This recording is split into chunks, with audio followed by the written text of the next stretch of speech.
Hello and welcome to Tea is Good, Books Are Better, the podcast where we drink tea and talk about books. I'm Raven.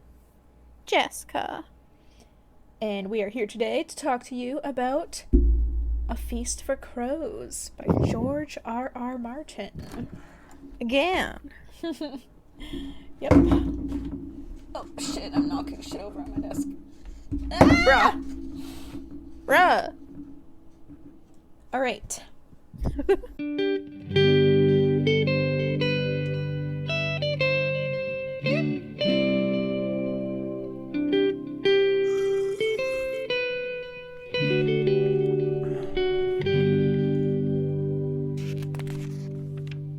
What are we drinking today?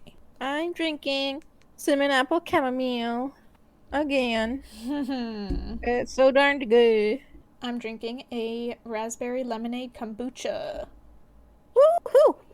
Fermented tea for the win. That's right. Heck yeah. Let's say it's a tea. It is tea.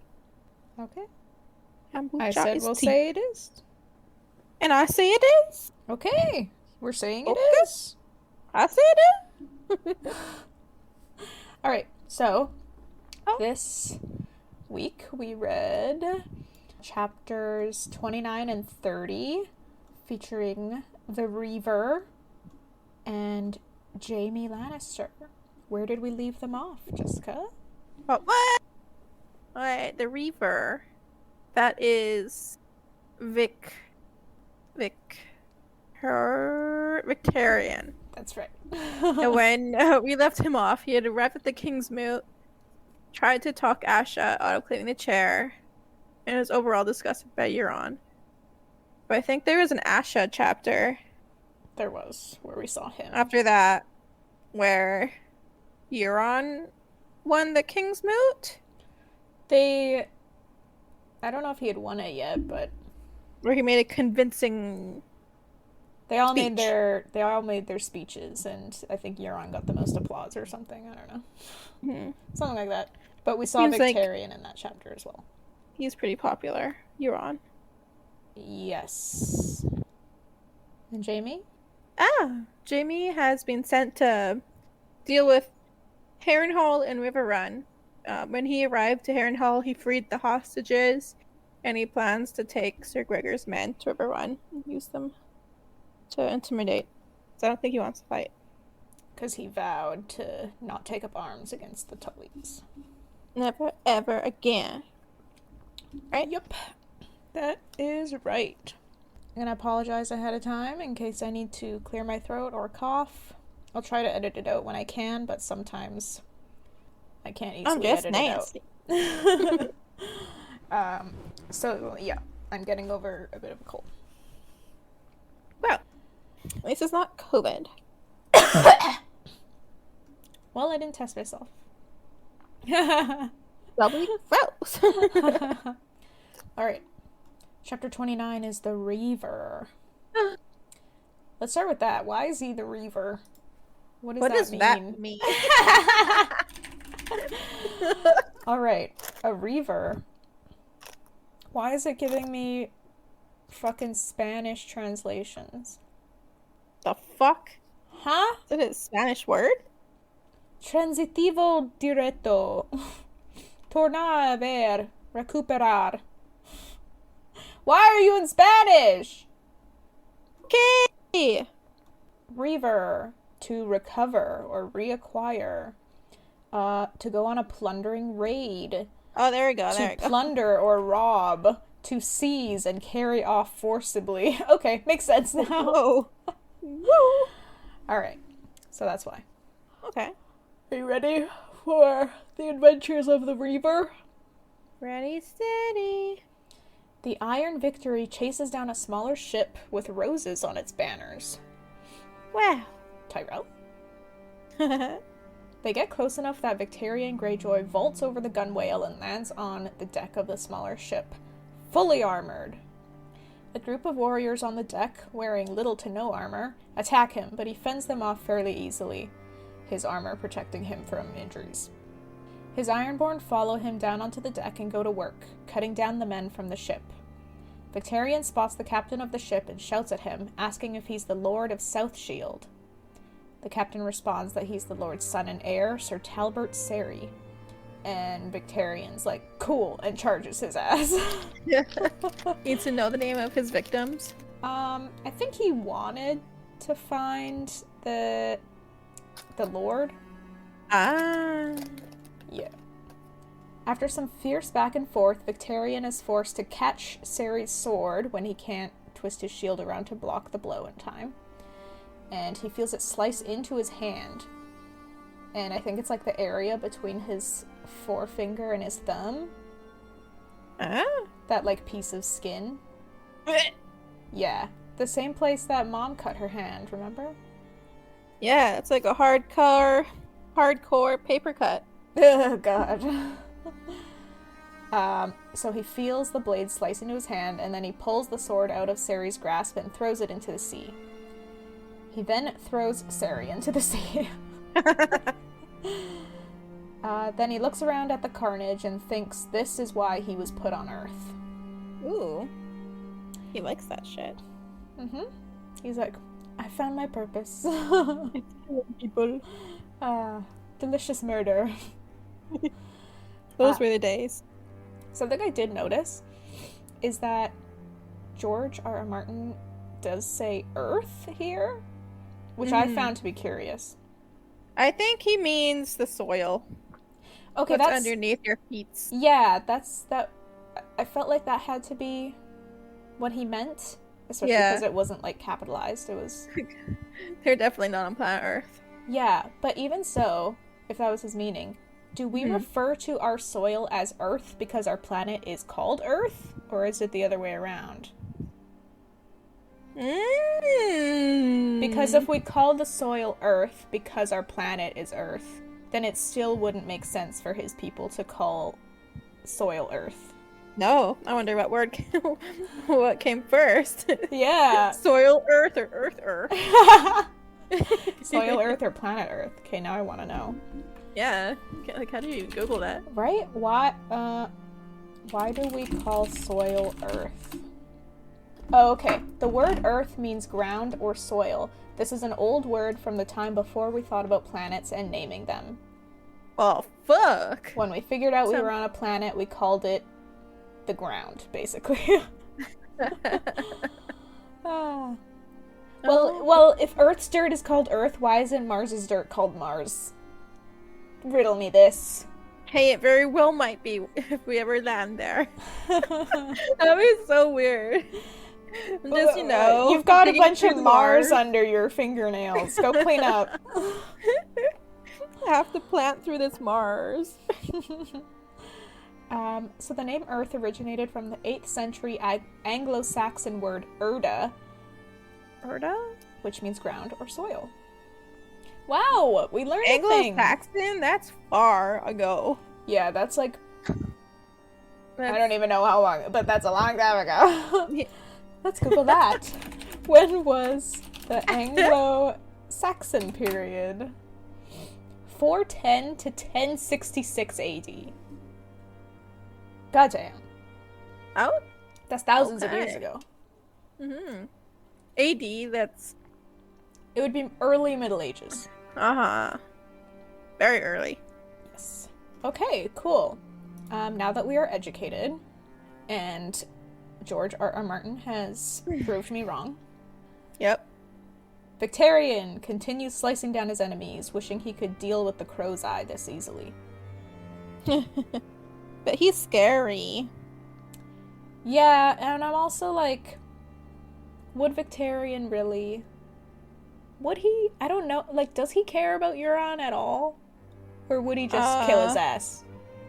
He cares that he's alive. They're challenging him.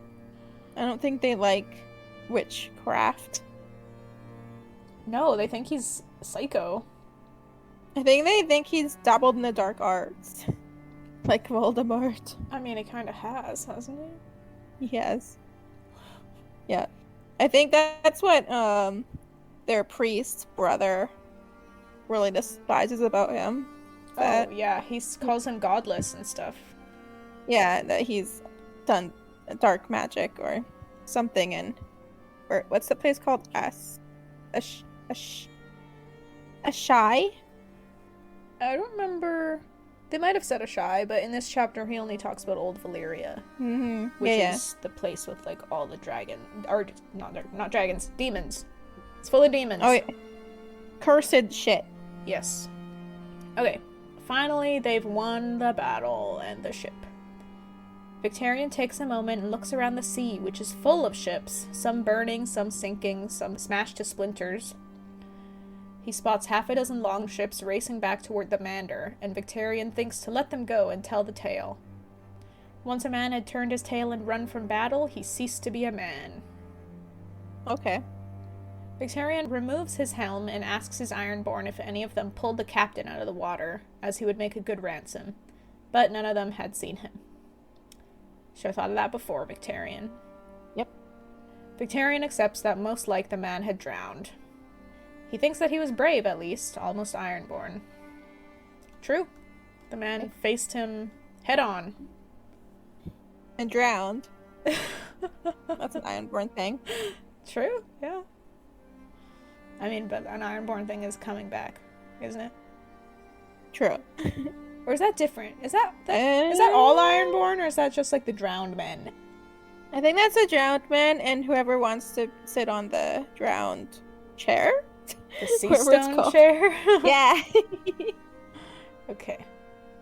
Victarion barks some orders, and someone called Newt congratulates him on his great victory. Ah, Newt. Newt. Victarion thinks it's a great victory for the Crow's Eye and his wizards. Euron had seduced the captains of the Iron Fleet with the promise of plunder of 100 distant lands and their exotic treasures. Victarion thinks bitterly that this was Euron's victory, not his.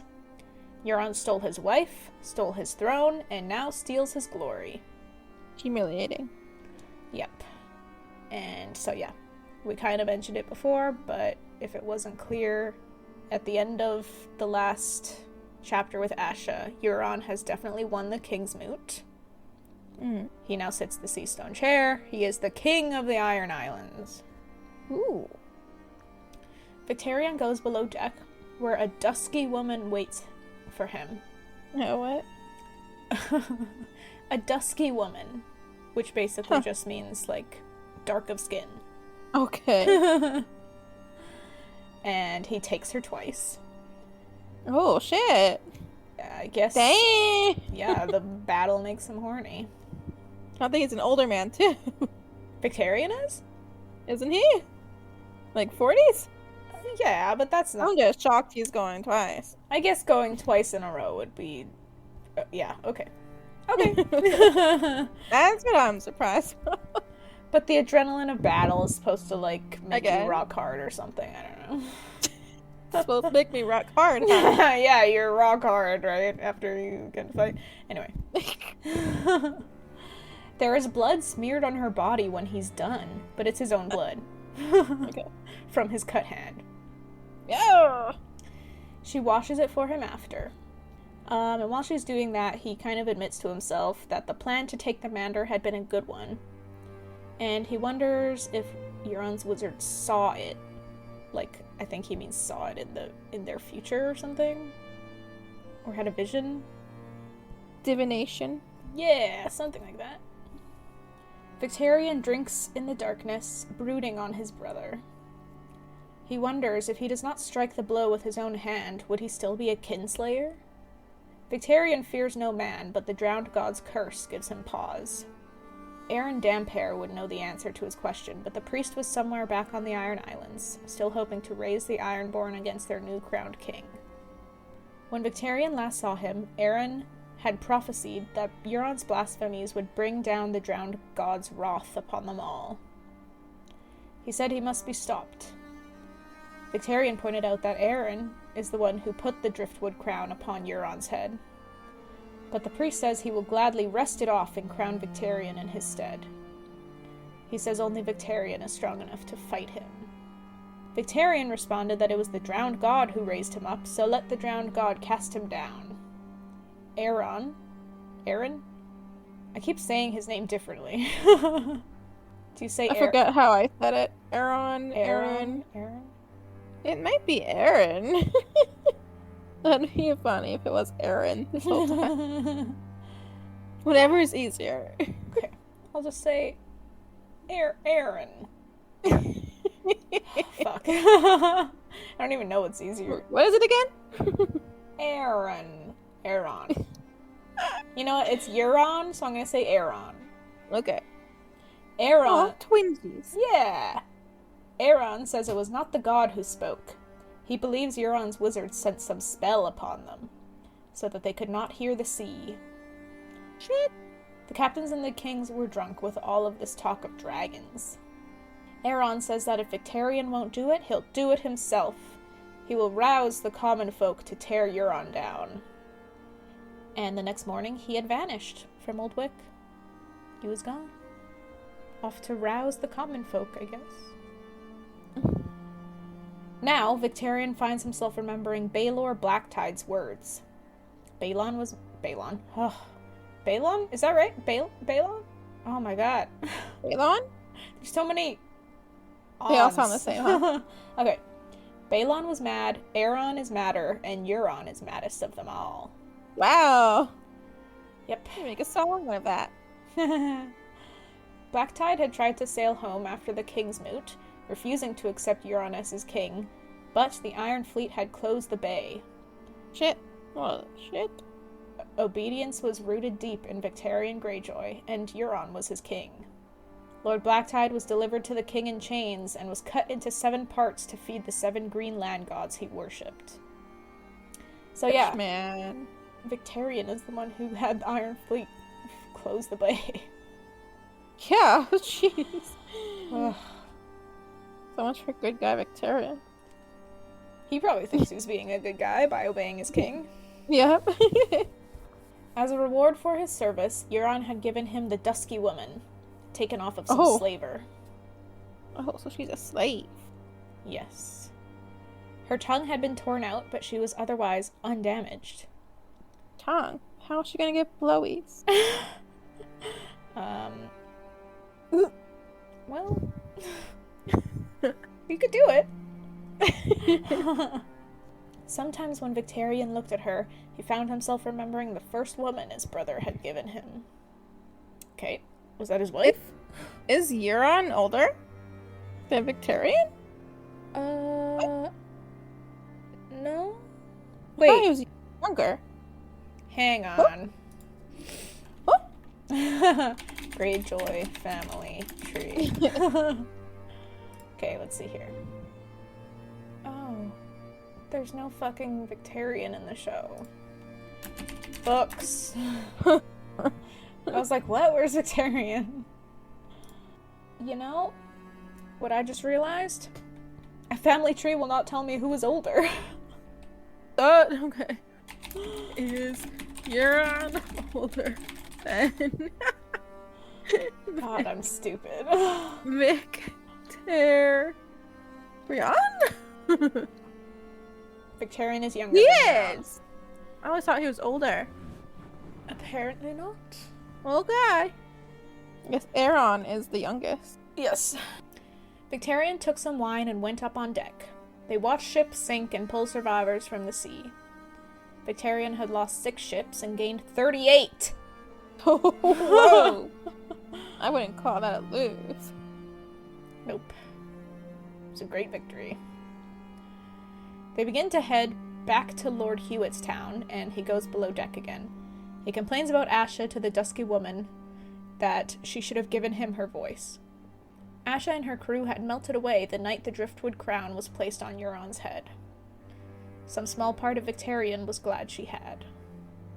Did you know that she was going to get killed or something? Does I he love think- her? I don't know. Would she have been hurt by Euron? I guess may if she have. wasn't, obeying him, then he Yep. would. That's probably the only reason Victarion isn't dead. Yeah, because he's obeying. Mm-hmm. They arrive at Lord Hewitt's town, which had been looted, the sept put to the torch. As they near the shore, Victarion notices a line of women and children herded up onto the deck of one of the great cogs. Some of them are bound. He asks... Is a cog a boat? Yes, it's a large... like, warship. No. Oh. Is it? I don't know. What is a cog? Okay. You don't need to tell me what wood they were made of. Just tell me what it was used for. They didn't give you so much useless info. God. Trade vessels. Okay. Yeah. A merchant ship? Yeah, I was looking for a word that would indicate that, but I could not find the word. Knock knock brain. Yep. Welcome to Raven's Brain. She wants to be a writer, but doesn't have a vocabulary. Nope. Victarion asks who they are and is told they are widows and orphans to be sold as slaves. Ooh. But there are no slaves on the Iron Islands, only thralls. Ugh. A thrall is bound to service, but his children are born free, so long as they are given to the drowned god. Okay. And thralls are never bought or sold for gold. A man pays the iron price for thralls, or he had none. Oh, you have to murder. Yes. Victarion says they should be thralls or salt wives, and is told it was the king's decree to make them slaves. Fuck. How dare you? Yep. Victarion thinks this is not the old way. Tradition? Mm-hmm. Victarion makes his way to Lord Hewitt's castle, receiving praise for his victory along the way, some even praising Euron to Victarion's face. What the fuck did he do? I guess because now, like, all of Victarion's battles are Euron's victories or whatever. Yeah, I guess that's what happens when you're king. Yeah. And then, if he ever, like, failed, probably wouldn't be Euron's failure, right? No. No. In the yard, Victarion comes upon a few men who begin to discuss the battle with him. Lord Roderick is not impressed with the capture of a few rocks, and the reader worries the full power of Highgarden will be after them now. So it was the Tyrells. Or it was, I feel like it was a smaller family of the Tyrells, kind of like the Karstarks to the Starks. Yeah. Okay. I don't think we ever learned their name, or if we did, I didn't write it down. Like the ship that he took. Oh, yeah, no. But related to the Tyrells, at least. Drum recalls Lord Tarley's greatsword Heartsbane, forged of Valyrian steel.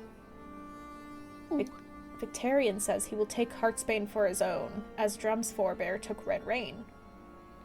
Oh. I guess Red Rain is another Valyrian steel sword, which Drum wields. Just kill Drum.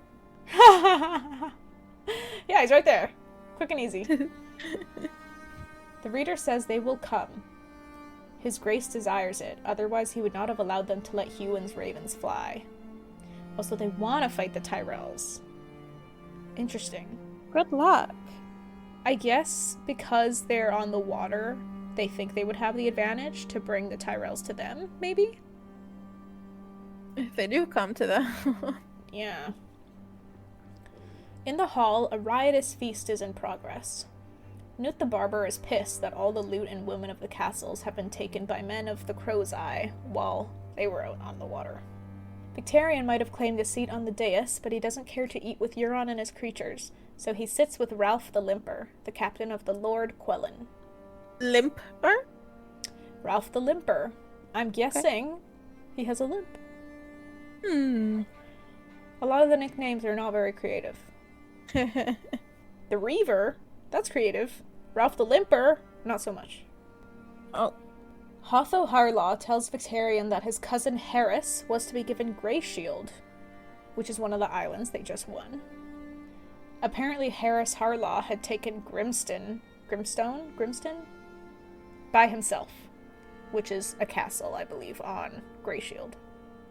Huh. I don't know how it's possible that he took a castle by himself, but... Must have been pretty ill-manned. Yeah, but that's the story.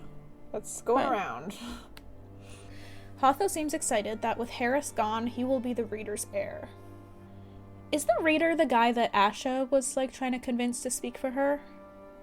Familiar. Because it was the Harlaws, I think, that she said were on her side. Right? been so long since I've read an Ash. Yeah, But let's say... I'm familiar. Yeah, okay. Because I remember there being some talk about, like, who his heir would be, since he doesn't have any children. Hmm. I think he even offered it to Asha at one point. Offered. That she could be his heir. Oh. Something like that. God, He might have.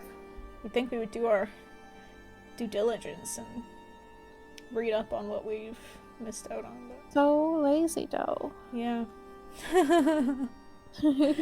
But I don't wanna. I don't wanna. Victarion wonders how Nightfall would fare against his axe. He has never fought a man armed with a Valyrian steel blade. So it sounds like Nightfall is another Valyrian steel blade, which belongs to Harris Harlaw. Shit. So there are a couple in this room so far. Red Rain and Nightfall. Kind of impressive that they have so many. Yeah. And then they're also thinking about Heartsbane. Because Lord Tarly owns Heartsbane and he fights for High Garden, question mark? Yes, he does. I think he's sworn to the Tyrells. Ah. Yes, he is. Okay. Victarion enjoys the feast. He realizes at some point that the serving wenches are Lady Hewitt and her daughters and good daughters. Lord Hewitt is on the dais, tied to a chair with a huge radish in his mouth so he can't speak. The crow's eye is at Hewitt's right hand, a pretty girl in his lap, who turns out to be the lordship's bastard daughter. Euron suddenly orders the highborn serving women to disrobe, as he had promised their gowns to the girl in his lap, Thalia, and she apparently does not want them to get stained. The hall laughs and Lord Hewitt turns red while the women disrobe. There's even a child there, I think, who, like, cries because she has to get undressed. Oh. Yep. Afterward, they continue to serve naked. Victarion thinks that Euron shames Hewitt the way he once shamed Victarion, and he remembers the way his wife sobbed as he beat her. He thinks about that a lot. Jeez. Like, maybe you just didn't have to do it. Fuck this. Yeah. Euron jumps on his table to loud cheering, and tells a few men to rise as he pronounces them as Lords of the Islands. Sir Harris Harlaw, Lord of Greyshield. Andric the Unsmiling, Lord of Southshield. Marin Volmark, Lord of Greenshield, who is only 16. Okay, FYI. And Newt the Barber, Lord of Oakenshield. Huh. Newt and Victarion are both caught off guard. Victarion had expected Euron to give the lordships to his own creatures, but a voice in his head whispers that Euron's gifts are poisoned. Ooh. He thinks about it and sees it plain. The knight was the reader's chosen heir, and Andric the Unsmiling, the right arm of Dunstan Drum. Volmark has Black Heron's blood in him, and the barber, well, he's basically Victarion's right-hand man. Victarion quickly tells Newt to refuse Euron, but Newt, like, gives him a look like, are you fucking crazy? I think he even says, like, are you gonna give me an island? And he stands up and he accepts the lordship. The hall does a toast, and Victarion thinks that one day he will take from Euron everything that he holds dear. But is there anything that Euron holds dear? His life. True. Power. Cock. Maybe. Every man worships his own cock. Yeah. Not gonna argue with you there. But yeah, so it sounds like Euron was giving lordships to all of the right-hand men of the lords who possibly opposed him. Okay. During the King's Moot. So kind of stripping them of people they trust, it seems like. Ooh. The king announces that tomorrow they will prepare once more to sail, this time to the east, and they will return with dragons. Oh. Lord Roderick asks when, as the dragons are a world away and autumn is upon them. The reader points out the dangers of the sea and of Essos that they will encounter. Though they don't call it Essos, because they never do in the books. Fun fact. Shit. I had never noticed that. Yeah, they never call it Essos. Huh. Euron is unconcerned. He reminds the room that he has gone on longer voyages than this, and he's seen Valyria. Every man knows that the doom still rules Valyria, that it's overrun with demons. The reader says, Have you? Have you seen Valyria? And Euron's smile vanishes. And ooh, the reader doesn't believe him? I don't think he would. I don't think a lot of people believe in ghosts or demons or dragons. Yeah. In Westeros. So, do you think Euron's lying? That he's been to Valyria? I don't. Just because I kind of know a little bit about Euron's character. Oh. But I can't speak for the characters not believing it. Mm-hmm. Because I feel like these are stories that they grew up on, but as they come older, they know it's fucking stories. It's not true. Right. It would be like someone saying, "Oh, I was in Atlantis last weekend." Yeah, and someone claiming. Okay. No, I think there's something wrong with them, but okay, got it. Anyway, yeah. So Euron's smile vanishes, and Victarion cuts in, I guess to kind of ease the tension, and says that Euron hasn't answered Roderick's questions. Yeah, Euron. Euron says the price of slaves is rising, so that in their plunder will give them sufficient gold, I guess, to get them to Essos. The reader asks if they are slavers now, for dragons that no man here has seen. Other voices start to jump in, that it's too far, it's too close to Valyria, they want gold dragons, not fantasy dragons, there are other riches close by. Red Ralph shouts that it's the arbor they want, and other men take up the cry. The Crow's Eye leaps down from his table and just storms out of the hall with Thalia. Oh. Yeah, he just fucking leaves. Sounds mature. Aren't you the boss? He's got other things to do. He's busy. He has an appointment. Victarion thinks that Euron's hold on the sea stone chair doesn't seem so secure anymore. Ooh. The Ironborn will not follow him to Slaver's Bay. When the sun goes down, one of Euron's mongrel sons... Mongrel son? I think he's literally only thinking of him as a mongrel because he's brown. I'm pretty sure. Oh my god. So one of Euron's mongrel sons taps Victarion upon the shoulder and tells him his father wishes words. Oh. Victarion stands, realizes he's drunk, and thinks about how the Crow's Eye forced him to beat his wife to death after he violated her. Can't do shit. You did that. Yeah. He literally keeps thinking, he had no choice. The Crow's Eye forced me. I had to. You should have beaten the Crow's Eye to death. Yeah, fuck you, fuckface. Yep. He follows the boy out of the hall and to Lord Hewitt's bedchamber. Euron says he had forgotten how small and noisy his Ironborn are. He would bring them dragons and they shout for grapes. Victarion is like, well, grapes are real. Kind of funny. Euron tells him that he once held a dragon egg. Okay. Oh. Victarion's like, alright. Sure you did, Sonny. Yeah. This definitely feels like Euron trying to convince Victarion that they're real. Mm-hmm. And I wondered why he told him this next bit, and now I think it's probably for that same reason. Convince him they're real? That dragons are real, yeah. Euron tells Victarion that Cragorn is dead, the man who blew his dragon horn.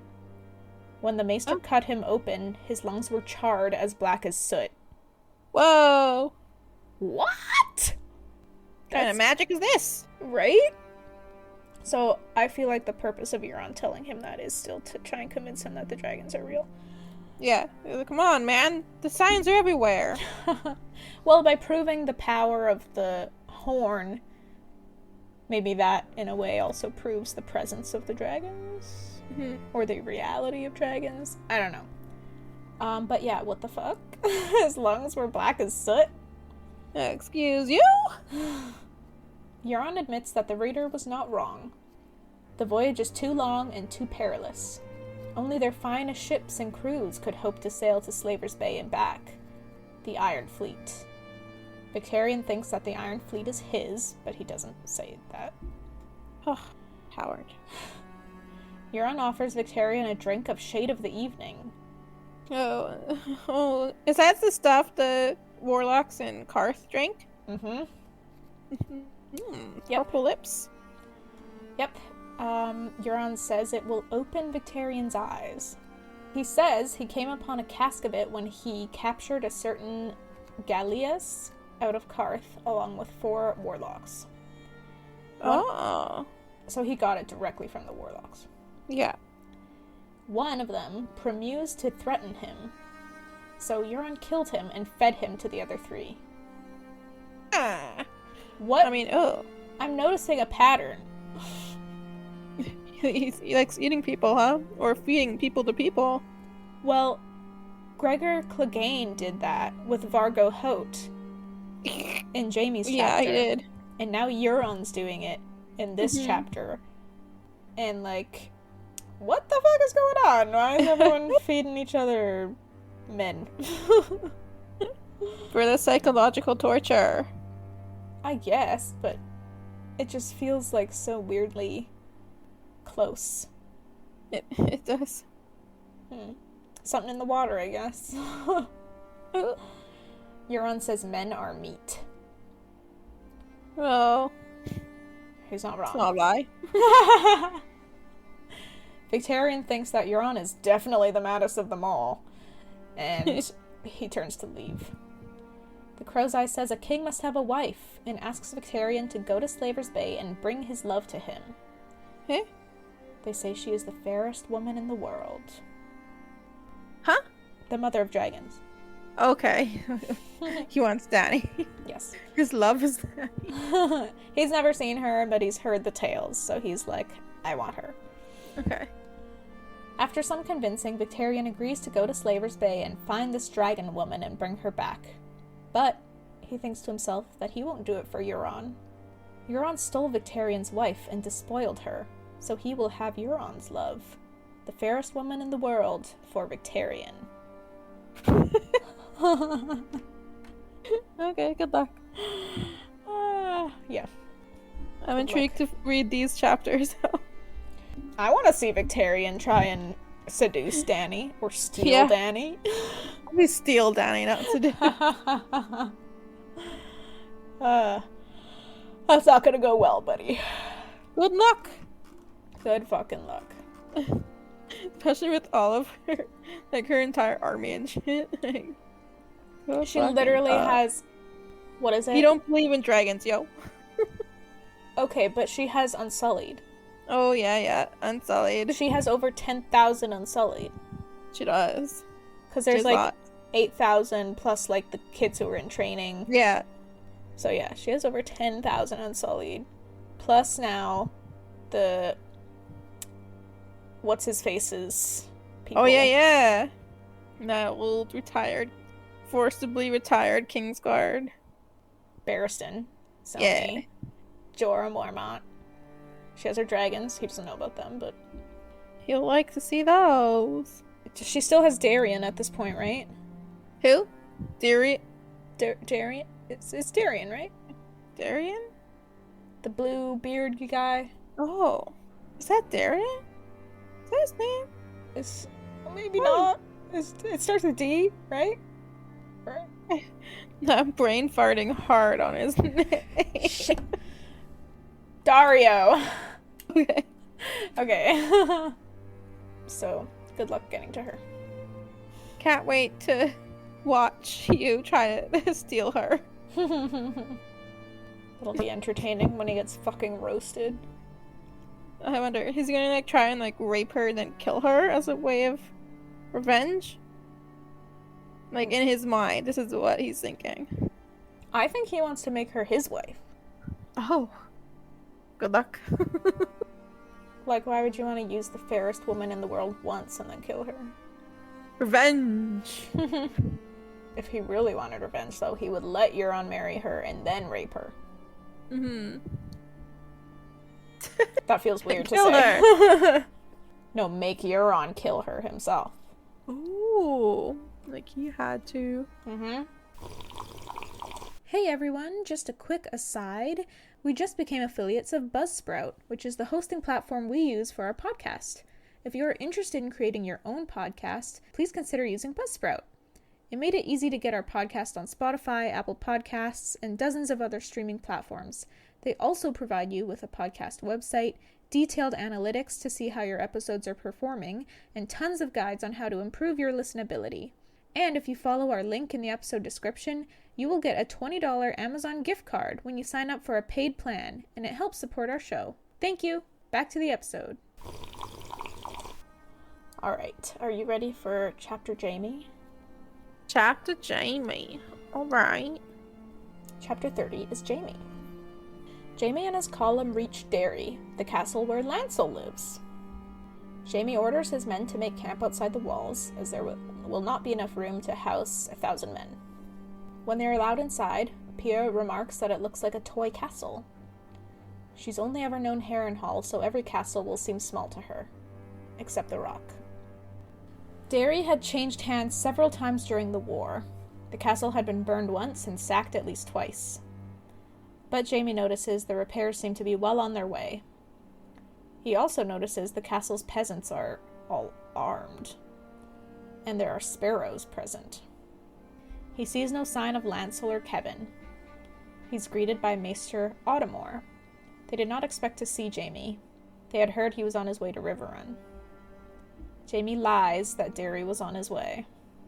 In truth, he's delaying his arrival at Riverrun, hoping that if the siege ends before he reaches the castle, he won't need to take up arms against House Tully. Yeah. So he is stalling as much as he can. He sure is. Because he doesn't want to break another vow, I guess. The Maester tells him that his uncle Kevin is not here, but Lord Lancel will be happy to see him. Lady Amaray, Lancel's wife, is preparing a feast. Jaime asks where he can find Lancel, but is told he is at his prayers and has commanded not to be disturbed when he is praying. So, Jaime shows himself to his chambers in the meantime. He knows this castle. He and Cersei have been guests here twice before, once on the way to Winterfell with Robert, and again on the way back to King's Landing. But the Maester still joins him. Jaime observes that the walls are still bare, and the Maester says Lord Lancel hopes to one day cover them with hangings, scenes of piety and devotion. Jaime tries not to laugh. When they were here last, Tyrion had found the old hangings that had been stripped off the walls, all woven portraits of Targaryen kings. Maester Ottamore shows Jaime to Lord Lancel's chamber, and tells Jaime not to worry because Lancel has been sleeping in the sept. The Lord's bedchamber has changed since Jaime's last visit, and not for the better. The fine Meersh carpet is gone, replaced by old stale rushes, and all the furnishings are new and crudely made. Lord Derry's massive bed with velvet draperies and carved posts has been replaced with a lumpy straw pallet. How luxurious. The old bed had likely been burned or smashed or stolen.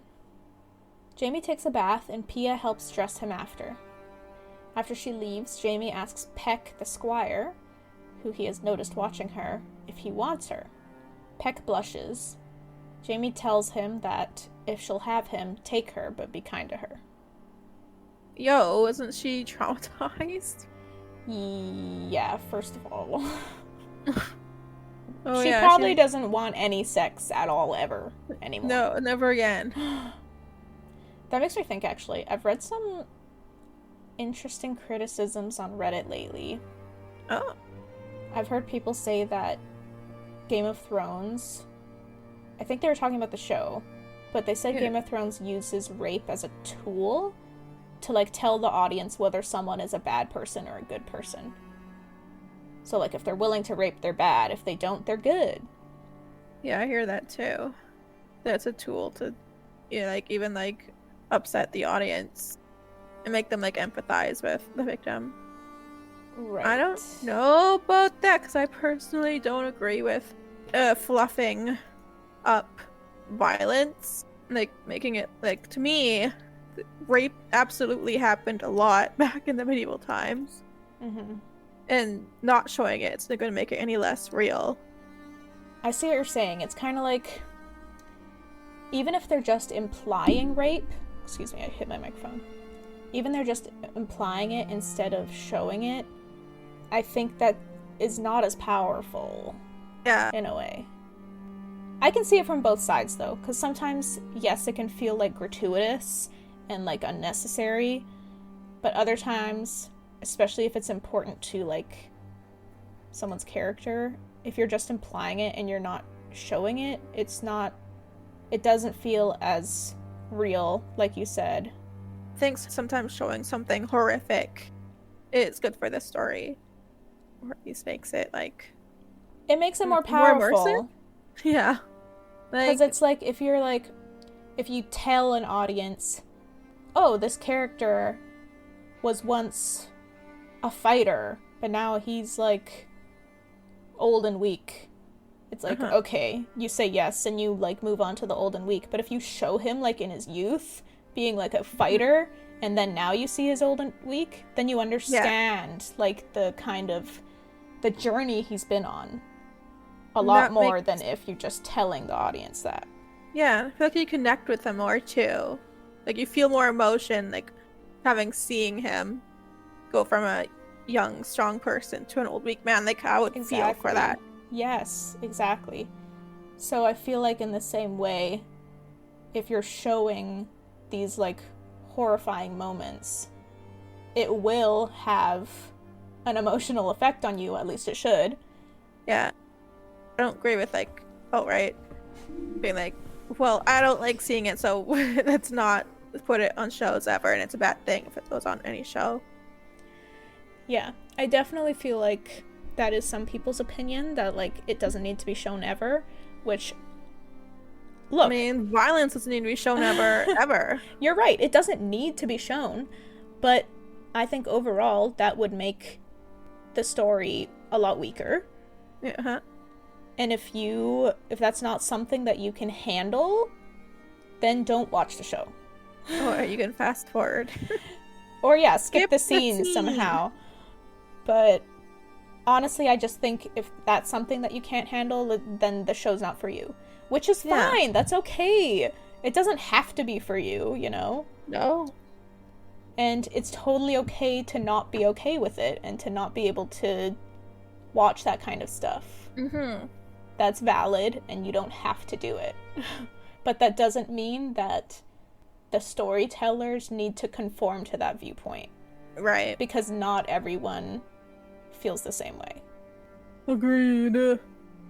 But, I mean, sometimes I feel like... I'd have to think more about the rape, but I definitely think that sex was definitely used in a gratuitous way in the show. For sure.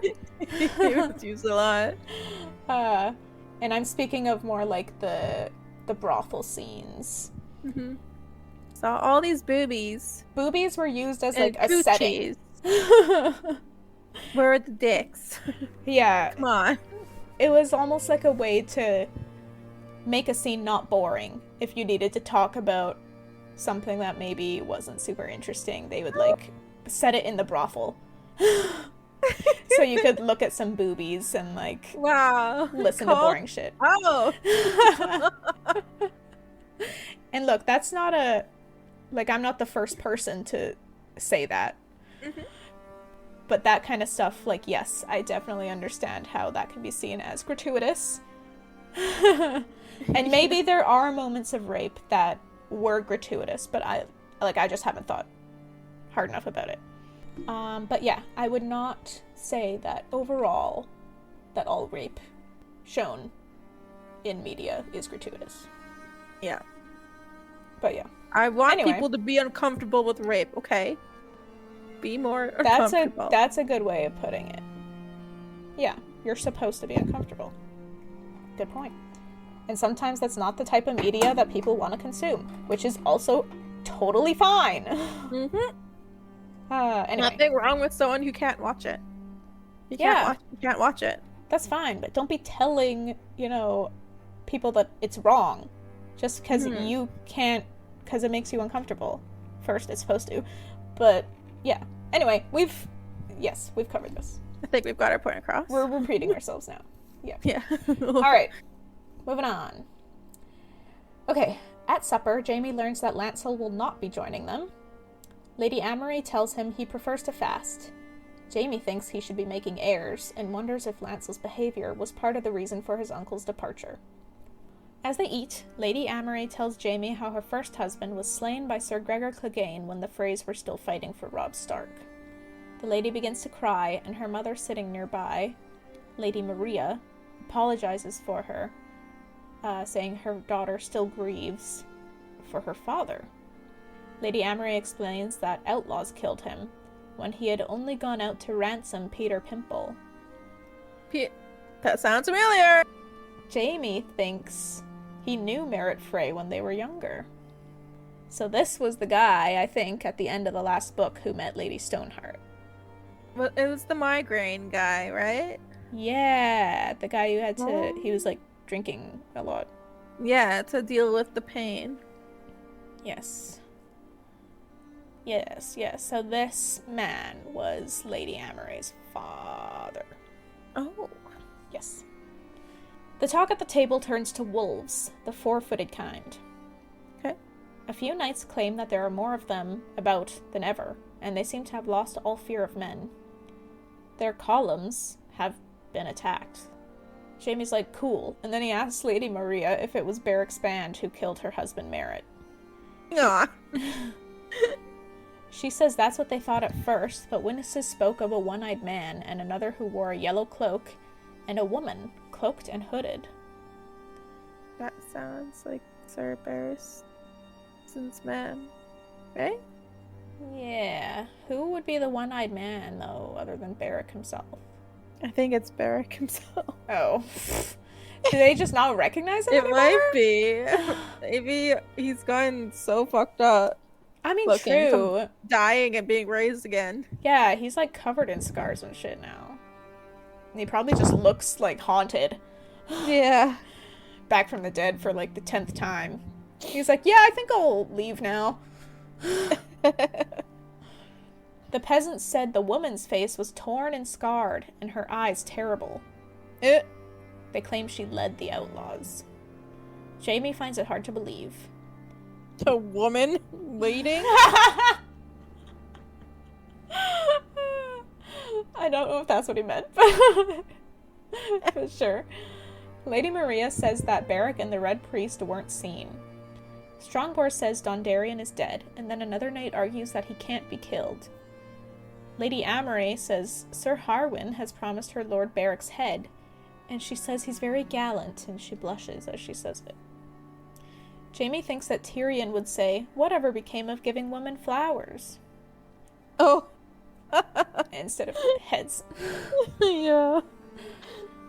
Lady Amory then says that Jaime could kill Beric, and she begs him to stay and help them with Lord Beric and the Hound, as she strokes his golden fingers. Ugh. Jaime's like, does she think I can feel that? I bet that made him uncomfortable. Yeah, he pulls his hand away and asks Lady Maria how far Black Walder tracked this hooded woman and her men. He's told north of Hagsmire before they vanished into the neck. Oh shit, is Jaime gonna hunt down Lady Stoneheart? Oh shit, that will give him nightmares for life. Yeah. He will recognize Catelyn most likely. Ooh. Lady Amory complains that the small folk help them and then lie to their lords. Help them as in help this hooded woman and her men. The knights around the table say, have their tongues out. The small folk that lie, I guess. Jaime says they need to make the small folk love them. That's what Arthur Dayne did. And Lady Maria agrees. Lady Amory asks Jaime to stay again, but he says his place is with the king. Strongboar, though, says he will come back after Riverrun. He'll be itching for another fight. Sir Arwood brings up the Hound. He saw the destruction himself and heard the tales of the Hound's evil deeds straight from the survivors. Jaime thinks that stuff sounds more like Gregor Clegane, but Arwood says the Hound was seen. His helm is not so easily mistaken. Yeah, but you know, anyone could take a helmet. Does he still have his helm? I feel like it was left next to him, maybe, when Arya ditched him. Yeah. Yeah, anyone could have taken that. Yeah, so I don't know. He could have died there and someone came and took the helmet, or he could have gotten up and walked off without it. Mm-hmm. Or maybe it is him, but it really doesn't sound like the Hound. Yeah. It's not the sort to, like, torch innocence. But also, who else would this be? Sir Gregor.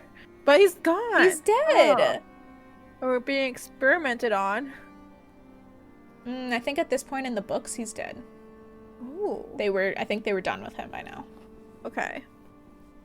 Shit, I have no idea. Right? Who the psycho is. Yeah, I have literally no theories. Jaime excuses himself and heads to the sept to see Lancel. A few sparrows on the stops try to stop him, but Lancel opens the doors and invites Jaime in. Lancel looks thinner and is dressed in plain, rough-spun clothing. The crown of his head has been shaved smooth, and his beard has grown out a little. Jaime asks Lancel about all his strange behaviors, and Lancel's responses are all very theocratical. He implies that he's atoning for his sins. Actually, he doesn't imply it, he says it directly. And he even confesses that he hasn't consummated his marriage. And I think he says that after Jaime's like, yo, you should be making babies. Where are the kids? Yeah. Jaime encourages him to tell him what sin he's atoning for. And with a bit of encouragement, he gets Lancel to confess to laying with Cersei. Yep. But Lancel says he never finished inside her, so it's not treason. Okay. Jaime can't say the same. It is treason. Lancel was giving her comfort after the king died and Jaime was captured. He seems ashamed of himself despite his reasons and excuses. Lancel then says he has asked the Father above to show him the way, and he has. He is renouncing his lordship and returning to King's Landing on the morrow to swear his sword to the new High Septon and the Seven. He will take vows to join the warrior's sons. Jaime says the warrior's sons were prohibited 300 years ago. But Lancel tells him they've been revived with King Tommen's consent. You're a dumb fuck, sister. Yep. Jaime tries to convince Lancel not to do this, but quickly sees his efforts are falling on deaf ears. He looks around the sept and thinks that he once thought he was the warrior and Cersei the maid, but all the time she was actually the stranger, hiding her true face from his gaze. Jaime leaves. He finds Sir Ilyn and they go to the Godswood away from prying eyes. Jaime points at the Lord's bedchamber's windows and tells Ilyn some stuff that I want to read word for word. Ooh. Because I was summarizing it and I was literally just having to type it all out again, so Yeah. Might as well just read it the way it's written. Do you see that window, sir? That was Raymond Derry's bedchamber, where King Robert slept on our return from Winterfell. Ned Stark's daughter had run off after her wolf savaged Joff, you'll recall. My sister wanted the girl to lose a hand, the old penalty for striking one of the blood royal. Robert told her she was cruel and mad. They fought for half the night. Well, Cersei fought, and Robert drank.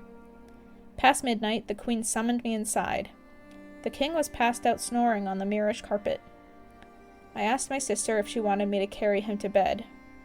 She told me I should carry her to bed, and shrugged out of her robe. I took her on Raymond Derry's bed after stepping over Robert. If his grace had woken, I would have killed him there and then. He would not have been the first king to die upon my sword. But you know that story, don't you? As I was fucking her, Cersei cried, "I want!" I thought that she meant me, but it was the Stark girl that she wanted, maimed or dead. It was only by chance that Stark's own men found the girl before me. If I had come on her first...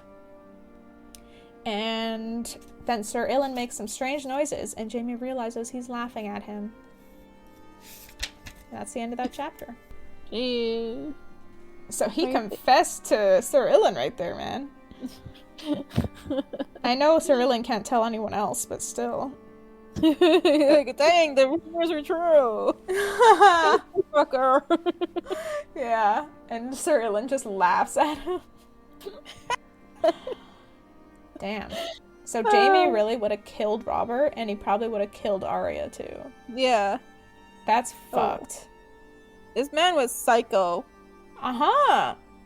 Because of Cersei! Yeah. I mean, he was a grown-ass man, so he made his own decisions, but... He was, like, completely wrapped around her, like, thumb. She was a master manipulator. Cersei was always the one in charge. So yeah. Thoughts on this chapter? Not very interesting. Right. I was like, why is he not in Riverrun yet? Just farting around, killing time. Do I have to go? Do I have to? He definitely learned a lot of stuff in this chapter about, like, what's going on out here in the land of the small folk. Yeah. Like, with the Lady Stoneheart stuff and the Hound stuff, and... He didn't seem... Was he Oh, he wasn't interested in the wolf talk. There's the wolf talk, which, yeah, he didn't even respond to. Yeah. He heard it, but he was, like, more interested in Lady Stoneheart. Yeah. Can't really do much about wolves. Yeah. And then he also learned about, like, the warrior's sons being reinstated. Yeah. So he's gonna be prepped when he, goes back and chaos is everywhere. Yeah, I guess so. You're right. There's not really, like, interesting stuff. He just kind of sits around and people tell him things. Yeah. Procrastinating. Yeah. But at the same time, I can, like, kind of see the threads where this could take his story now. Instead of, like, the pointless fucking traveling chapters. Which is, like, 10,000 details about something that doesn't fucking matter. The weather. Honestly. Just tell me it's sunny or that it's rainy. It's also, I feel like, even if Sir Ilan can't tell anyone what Jaime is telling him, the fact that Jaime is confessing it means something about his connection with Cersei. Like, it I think feels... he's done with that. Yeah, it feels like it's dead now. And that's why he's able to talk about it. Yeah. He's over with that life. He's not worried about protecting their secret or her anymore. No. They're over. Wow. Yeah, so I feel like that's actually a big step for him to tell someone. And then it gets laughed at. What did you expect? Yeah. Sympathy? True. Let's shout out some patrons. Woo! Tobias. Hell yeah. Bahram. Hell yeah. Eric. Hell yeah. And Jack. Hell yeah. Thanks, boys. Keeping us going. Guess that's it for this episode. Thank you guys so much for listening. If you want more of the podcast, please follow us on Instagram. You can follow the podcast at TIGBAB Podcast or follow us individually. My handle is Crimby and Jess's is just.egan24. You can also find us on Facebook. Just search TIGBAB Podcast or Tea is Good, Books Are Better, and we will show up there. Also, please subscribe to our good friend Bahrami on YouTube. He's the one who made our jingle, which you heard at the start of the episode, and he makes some really cool music. That's Bahram. You can also find him on Spotify as Bahrambient. That's Bahrambient. And please check us out on Patreon, patreon.com/teaisgoodbooksarebetter. We have a few different tea-themed tiers with fun rewards, including outtakes, BTS stuff, and mini-episodes in which we force our brother to watch Game of Thrones, which he absolutely hates. So it makes for some fun discussions/arguments. Finally, if you would be willing to share the podcast with your family and your friends, it would be a huge help to us to grow the podcast. Thank you so much. Next time, we've got... Brienne. And... Cersei. Hell yeah. It's gonna stress me out. The sparrows always stress me out. Oh, the sparrows? Yeah, they're freaky. Yeah. And if you don't know the story and you don't know why they're freaky yet, just you fucking wait. They're like actually Game of Thrones' worst villain. Religious fanatics. Yeah. Thank you so much for listening. We'll see you in the next one. Bye.